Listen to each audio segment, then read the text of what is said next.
जय हिंद। जो 1.5 साल से मैंने इस सिस्टम को लगाया है तो मेरा बिजली बिल काफ़ी कम हमको देखने को मिला। जो मेरा 5,000 10,000 इस तरह का महीने का बिल आता था, कैसे वो 500 पे आ गया। आखिर मैंने ऐसा क्या क्या टिप्स अप्लाई किया कि ऑफ ग्रिड इन्वर्टर जो मेरा है ये 2400 घंटा बिजली बनाता है। जी मैं सीरियसली बोल रहा हूँ, मजाक नहीं कर रहा हूँ। इस वीडियो में बने रहिए, A to Z आपको इन्फॉर्मेशन मिलेगी। देखिए कैसे पॉसिबल हुआ। ये 24 वोल्ट का इन्वर्टर है, इप्रो 3200 भी है। 24 वोल्ट यानी कि 2 बैटरी इसके सीरीज़ में लगते हैं 12-12 वोल्ट की। मैंने क्या किया, इस पे 4 बैटरी पहले लगाया। ध्यान से सुनिए, मैंने 2 बैटरी के जगह पे 4 बैटरी लगाया, 2-2 की सीरीज बना के उनको पैरेलल करके। इससे क्या हुआ कि जो रियल में 150 एच की बैटरी होती है वो कंटेन करती है अपने अंदर 1800 वाट। 12 इंटू 150 करिए, 1800 वाट करती है। लेकिन रियल में उसका आउटपुट करीब 1 यूनिट के आसपास देखने को मिलता है। बाकी 800 वाट पावर लॉस कहाँ होता है। आप उसको पावर लॉस कहिए चाहे जो भी कहिए, रियलिटी है। ट्यूबलर बैटरी से पावर लॉस होता है, लेकिन वो सब कुछ इस वीडियो में आपको लाइव टेस्टिंग में दिखाऊंगा। क्लैंप मीटर से आपको दिखाऊंगा कि इन्वर्टर का कितना पावर लॉस है। मैंने 24 वोल्ट का ही सिस्टम क्यों लिया, मैं चाहता तो 48 वोल्ट का भी ले सकता था। तो चलिए आते हैं टॉपिक पे। ये देखिए लुमिनस की सोलर बैटरी है 150 एच की। तो ये जो बैटरी है रियल में हमको 4 बैटरी से 4 यूनिट का आउटपुट मिल रहा है, जबकि देखा जाए तो एक बैटरी से 1800 वाट स्टोर करती है। उस हिसाब से करीब देखा जाए तो 7 यूनिट बैटरी के अंदर होती है, लेकिन ये मुझे रियल में निकाल के सिर्फ 4 यूनिट दे रहा है। तो आखिर ये कैसे पॉसिबल हो रहा है, तो ध्यान से देखिए। ये जो मेरा इन्वर्टर है इसमें सोलर का वायर लगा हुआ है। मैंने इस पे करीब 3500 वाट के पैनल लगाए हैं। जी हाँ, 24 वोल्ट का ये जो इन्वर्टर है इसका प्राइस मार्केट में 17,000 से 20,000 रुपये के बीच में है। ये गेम चेंजर मेरे लिए साबित हुआ।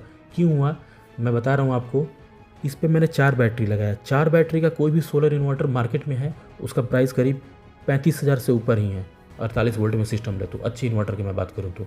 दूसरी चीज़ क्या है कि 45,000 से ऊपर होने के बाद उसका जो नो लोड करंट है यानी कि पावर लॉस 1.5 से लेके 3 एम्पियर तक पावर लॉस होता है, नो लोड करेंट। तो आप मेरा वीडियो देखेंगे समझ में आएगा। ये मैंने ग्रिड में एमसीबी लगा के रखा है, इसको मैं हमेशा गिरा के रखता हूँ। वीडियो बना रहा हूँ तो इसमें A to Z मैं दिखा रहा हूँ। ऊपर AC का वायर गया है जो कि ग्रिड से कनेक्टेड है। ये देखिए जो स्मार्ट मीटर से जो वायर आया है वो रेड कलर का एमसीबी में लगा है। ब्लैक और रेड वायर देख रहे हैं। पूरे घर का लाइट में हमेशा 24 घंटा गिरा के रखता हूँ। हाँ, गर्मी के दिन में AC चलाने के लिए मैं इसको ऑन करता हूँ और ऊपर एक और एमसीबी लगाया हूँ, उससे AC का लाइन देता हूँ। इसमें मैंने क्या किया है कि घर का सारा लोड मैंने इन्वर्टर पे डाल दिया है, और जितना मेरा नॉर्मल फ़ैन था उसको मैंने चेंज करके पहले सबसे पहले BLDC 8 से 7 फ़ैन मैंने BLDC लगा दिए। जब सारे फ़ैन BLDC 27 वाट 28 वाट के हो गए तो उससे क्या हुआ कि जो मेरा 75 वाट का फ़ैन था वो सीधे कन्वर्ट हो गया 28 वाट का। 28 वाट के BLDC फ़ैन के रिमोट होता है, उस रिमोट से आप स्पीड कम करिएगा तो वाटेज कम लेगा, यानी एवरेज एक फ़ैन मेरा 20 वाट लेने लगा। तो अब देखिए AC मैं काफ़ी रखा हूँ अपने घर पे, 5 AC रखा हूँ। तो ये सारे AC एक एक करके इस इन्वर्टर पे चल जाएंगे, लेकिन मैं चलाता नहीं हूँ। AC वाला वीडियो मेरा देख लीजिएगा, मैं प्लेलिस्ट में मिल जाएगा आपको। इस पे LG का डुअल AC और मैंने एक ब्लू स्टार का 0.8 टन का AC लिया था कि इस पे मैं चलाऊँगा तो वो भी चल जाता है। लेकिन मैं LG का रिकमेंड करूँगा आपके लिए, क्योंकि LG 5 स्टार 1 टन चाहे 1.5 टन का AC काफ़ी अच्छा होता है पावर कंजप्शन में। 27 डिग्री टेम्परेचर पे 40% कन्वर्टेबल मोड पे करके देखिए उसको, आपको खुद रिजल्ट सामने मिलेगा। अब ये देखिए 2-2 इंडक्शन मैं इस पे लगा दिया हूँ दोपहर के टाइम। जी हाँ, दिन में 10 बजे से लेके 2 बजे के बीच में आप इंडक्शन में ऑन करके इस पे एक पे करीब 300 वाट सेट करता हूँ और दूसरे पे करीब उस लाइफ लॉन्ग का है, उस पर सीधे मिल्क लिखा रहता है, मिल्क पे मैं ऑन कर देता हूँ और दूध गर्म होने लगता है 20 मिनट 30 मिनट के लिए। तो ये प्रेस्टीज वाला इस पर 300 वाट पे, ये मैं दोपहर में मिल्क अपना घर का जो मिल्क आता है उसको मैं गर्म कर लेता हूँ इस पर। तो ये हो गई, क्योंकि मैंने 3500 वाट का इस पर पैनल लगा दिया है। तो प्रेस्टीज का ये और ये क्या बोलते हैं लाइफ लॉन्ग का ये, मतलब अब सोचिए मेरा गैस का कितना बचत हो रहा है। ये मान के चलिए कि दिन में करीब एक, अगर मैं इंडक्शन चला रहा हूँ करीब 9 बजे के आसपास तो कुकर वगैरह ये सब चीज़ बैठ जाता है। और क्या होता है कि 10 से 2 बजे के बीच में मैं अपना दोनों इंडक्शन चला के मिल्क वगैरह गर्म करना, बाकी राइस वगैरह ये सब चीज़ें एक एक इंडक्शन पे बन जाता है। दोनों इंडक्शन को एक साथ स्टार्ट करने के लिए 300 वाट एक पे सेट करता हूँ, एक पे सिर्फ मिल्क मोड सेट करता हूँ और दोनों पे मिल्क बैठ जाते हैं। और टोटल आपको मैं इस वीडियो में दिखाऊंगा इसका मैक्सिमम पावर कंजप्शन कितना हो रहा है, कितना इन्वर्टर लोड उठा रहा है, ये भी इस वीडियो में ही दिखाऊंगा आपको, और कितना पावर लॉस। अभी देखिए इसको मैंने ग्रिड से इसका कनेक्शन दिया हुआ है। तो अभी मैंने क्यों ग्रिड से दिया है इस वीडियो में देखिए, करीब सुबह ये 4:31 का टाइम है।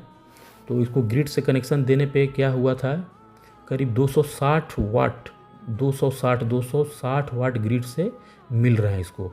मतलब मेरे एरिया का जो ग्रिड का वोल्टेज है वो काफ़ी हाई रहता है। क्यों मैं बता रहा हूँ, अब ध्यान से सुनिए। जो आपका बिजली बिल है ना वो ज़्यादा आता है। क्यों ज़्यादा आता है? क्योंकि अगर आपके एरिया का 260 वोल्ट, 250 वोल्ट, 270 वोल्ट इस तरह का अगर आपका आ रहा है तो आपका बिजली बिल ज़्यादा आएगा। क्योंकि ये देखिए फ़ैन चल रहा है, ये BLDC फ़ैन है। यहीं अगर नॉर्मल फ़ैन रहता, इंडक्टिव लोड उस पर पड़ता, तो जाहिर सी आप बात है, देखे होंगे कि जो नॉर्मल फ़ैन होता है उसको हम लोग अगर 220 वोल्ट पे चलाते हैं, अगर ग्रिड का वोल्टेज 220 है तो नॉर्मल स्पीड पे चलता है। ग्रिड का वोल्ट जब डाउन होता है, कहने का मतलब 180 वोल्ट हो जाता है तो फ़ैन का स्पीड थोड़ा स्लो हो जाता है।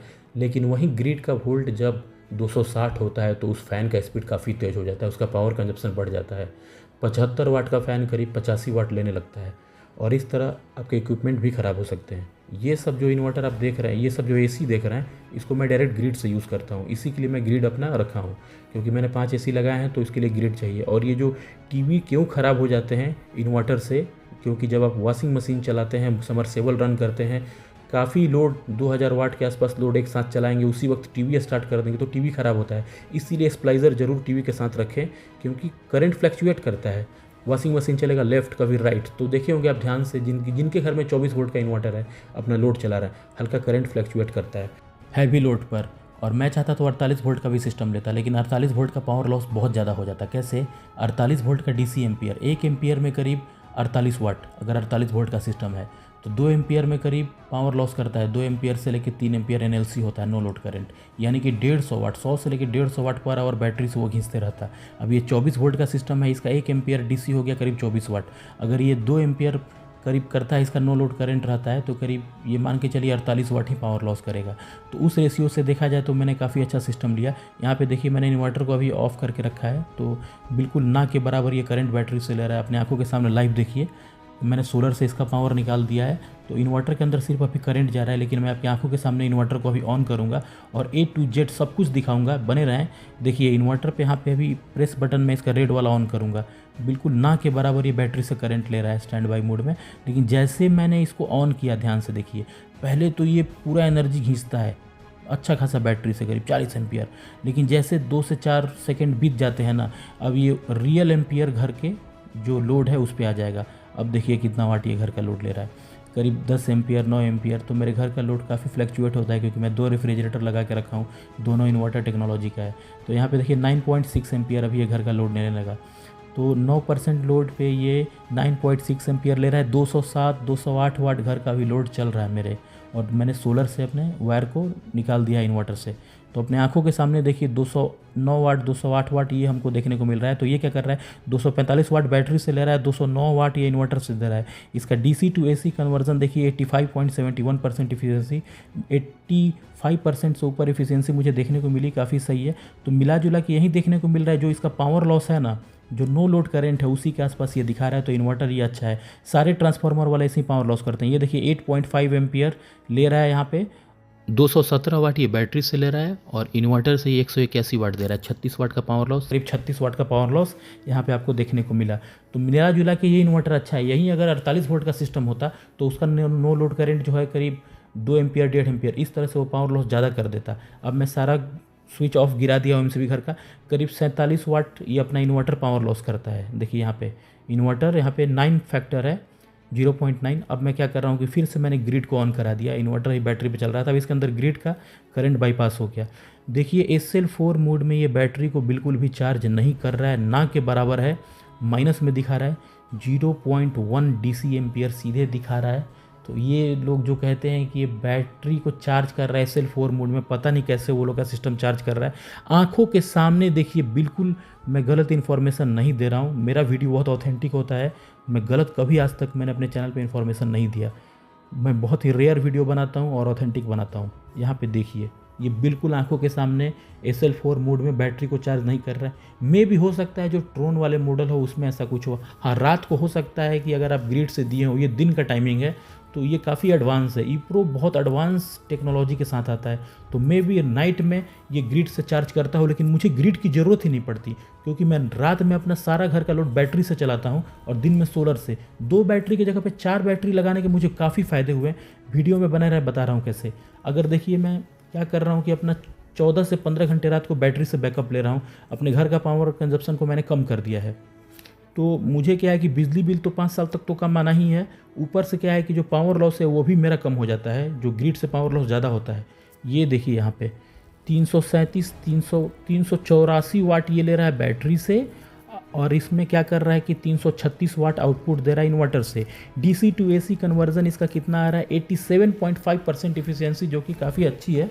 तो मतलब 331 वाट का लोड चला मेरा, 384 वाट ये लिया। तो सोलर इन्वर्टर में ये मुझे फ़ायदा हुआ। अगर 48 वोल्ट का सिस्टम लेते तो पावर लॉस बढ़ जाता। तो यहाँ पे देखिए अभी इन्वर्टर पे, अब मैं हैवी लोड पे इस पर डाल के दिखाऊंगा कितने वाट तक ये लोड चला देता है। तो इस पर मेरा वॉशिंग मशीन, दोनों इंडक्शन, सब कुछ मैं घर का लोड वगैरह ऑन कर दिया हूँ। तो ये फुल कैपेसिटी में इसका दिखाऊंगा कि मैक्सिमम कितने वाट तक का लोड ये खींच के चला पाता है। तो कभी क्या हो रहा है कि अभी आंखों के सामने देखिए 2436 वाट तक का लोड इस पर देखने को मिला। जी हाँ, 2436 वाट तक का लोड इस पर चला गया, इन्वर्टर बंद नहीं हुआ। ये चीज़ें मुझे काफ़ी अच्छी लगी कि इन्वर्टर में क्या है कि ये जर्क लोड को झेल लेता है, और जिस इन्वर्टर के अंदर ट्रांसफार्मर अच्छे क्वालिटी के होते हैं वो जर्क लोड को झेल लेते हैं, नहीं तो इन्वर्टर ट्रिप कर जाते हैं। 1.5 साल से तो मैं यहाँ पे देखिए 70 एम्पियर ये सोलर, जो मेरा सोलर पैनल है, मैं इसको कनेक्ट कर दिया हूँ सोलर से। ये जो सोलर पैनल है 70 एम्पियर पे दिखा रहा है, ये 30.4 वोल्ट दिखा रहा है। इसको देख के बिल्कुल परेशान ना हो कि बैटरी मेरा 30.4 वोल्ट दिखा रहा है। अगर बैटरी मान लीजिए आपका चार्ज हो गया है, आप हैवी लोड चला रहे हैं उस पर, और ये क्या कर रहा है, हैवी लोड जैसे करंट छोड़ रहा है तो बैटरी का वोल्टेज हाई दिखाता है। या बैटरी जब यूज़ नहीं हुआ होता है, रात को आप मान लीजिए बैटरी यूज़ नहीं किए, ग्रिड से यूज़ किए हैं, तो सुबह जब वो दोबारा चार्ज होने लगा तो बैटरी थोड़ा सा बढ़ के चार्ज होता है। तो ये कोई हेडेक वाली, टेंशन वाली बिल्कुल बात नहीं है। 30 पॉइंट अगर 4 दिखाता है तो कोई रिस्क की चीज़ नहीं है। मैं तो इस वीडियो में आपका बैटरी का ग्रेविटी भी आपको दिखाने वाला हूँ, बने रहें वीडियो में। तो यहाँ पे देखिए क्या हो रहा है कि जब 2 ठो इंडक्शन ऑन है ना, तो एक इंडक्शन में मैं बता रहा हूँ आपको 300-500 वाट मिल के लिए मैं सेट करता हूँ। तो वो करता क्या है कि इंडक्शन करंट को पकड़ता है और छोड़ता है। इससे क्या होता है कि दूध जो है वो उबल के बाहर गिरता नहीं है अपने यूटेंसिल से। इसलिए यहाँ पे क्या होता है कि इसमें क्या है कि करंट फ्लैक्चुएट करता है। कभी देखिए 900 वाट दिखा रहा है, फिर कभी 700 वाट दिखा रहा है, फिर कभी 1000 वाट दिखा रहा है। और घर का वॉशिंग मशीन का भी वही हाल है। तो वो भी क्या करता है कि लेफ़्ट राइट रोटेट, उसके बाद फिर पानी भरने में समय लेने लगता है। मिला जुला के इन्वर्टर ये काफ़ी हैवी रहा मेरे लिए, क्योंकि 20,000 रुपये में मुझे 48 वोल्ट का सिस्टम मिल गया और पावर लॉस कम मिला। क्योंकि अगर ये सिस्टम जस्ट अगर 48 वोल्ट का होता तो जो आप देखे हैं यहाँ पे कि 36 वाट का पावर लॉस हो रहा था, करीब 48 वाट का पावर लॉस हो रहा था, उसको डबल कर दीजिए। क्योंकि जो 24 वोल्ट की इन्वर्टर की एनएलसी होती है, ध्यान से सुनिए, मेरा वीडियो देखिएगा, नो लोड करंट एनएलसी का बताऊंगा, उस पर ही वर्क कर रहा है। यहाँ पे देखिए अब लाइव भी प्रूव हो गया, जितनी एनएलसी होती है उतना ही पावर लॉस को देखने को मिलता है, उससे ज़्यादा नहीं देखने को मिलता है। हाँ, अब अगर आप हैवी लोड चला देते हैं बैटरी पे तो पावर लॉस बढ़ जाता है, ये तो हकीकत है। अगर मान लीजिए मैं 4 बैटरी इस पर लगा दिया हूँ तो मुश्किल से मैं इस पर बैटरी पे अगर मान लीजिए समरसेबल चलाना हुआ तो 5 मिनट से बेसी नहीं चलाऊंगा नाइट में, मैक्सिमम 3 से 4 मिनट ज़्यादा से ज़्यादा। इससे मेरी बैटरी की लाइफ भी अच्छी रहेगी, बैटरी जल्दी ख़राब भी नहीं होगा। तो जब भी चलाना है ना तो कोशिश करें कि दिन में आप अपना सारा हैवी लोड ख़त्म कर लें। सुबह 8 से लेकर 4 बजे तक हैवी लोड चला लें। अगर आप 3500 वाट के प्रॉपर मतलब बाइफेशियल पैनल लगा के रखे हैं तब। मैंने क्या किया है कि 330 वाट के पैनल, उसके साथ 225 वाट के पैनल, ये सब पैनल मैंने कनेक्ट करके लगा के रखा है, तब मुझे ऐसा रिजल्ट देखने को मिलता है। अब यहाँ पे क्या है कि मैंने अपना बैटरी का निगेटिव और पॉजिटिव टर्मिनल को मैं हर मतलब 6 महीने पे चेंज करते रहता हूँ, जिससे मेरी बैटरी बैलेंस रहे। तो इसको मैंने चेंज कर दिया है। अब यहाँ पे देखिए, जब भी बैटरी आप ले रहे हैं कोशिश करें 200 एच की ले, गलती से भी 150 एच की ना लें। मैंने ले लिया लेकिन आप ना लें। अब मैं बैटरी की ग्रेविटी आपको दिखाने वाला हूँ। 4 बैटरी कैसे मेरा इन्वर्टर चार्ज कर देता है डेली ये सोलर से, और मुझे ज़रूरत नहीं पड़ती है ग्रिड की। यही रीज़न है कि मेरा बिजली बिल कम आता है। अपने आंखों के सामने बैटरी का ग्रेविटी आप लोग देख लीजिए कितना है। इससे ज़्यादा मैं क्या बताऊँ, ग्रेविटी अच्छे से उठा देता है, ग्रेविटी का कोई हेडेक नहीं। आज तक मैंने अपने लाइफ में कभी ग्रेविटी चेक किया नहीं था, लेकिन इस बार मैं कर रहा हूँ, अब वीडियो बनाना था तो मैं आपको दिखा दूँ। इसमें देखिए 1260 के आसपास आपको ग्रेविटी देखने को मिल रहा है, तो काफ़ी अच्छा माना जाएगा इसको। अब कोशिश करिए आप जो भी बैटरी ले रहे हैं 200 एच की लें। इन्वर्टर काफ़ी अच्छे हैं ट्रांसफार्मर वाले, इनकी लाइफ अच्छी होती है, चलते अच्छे हैं।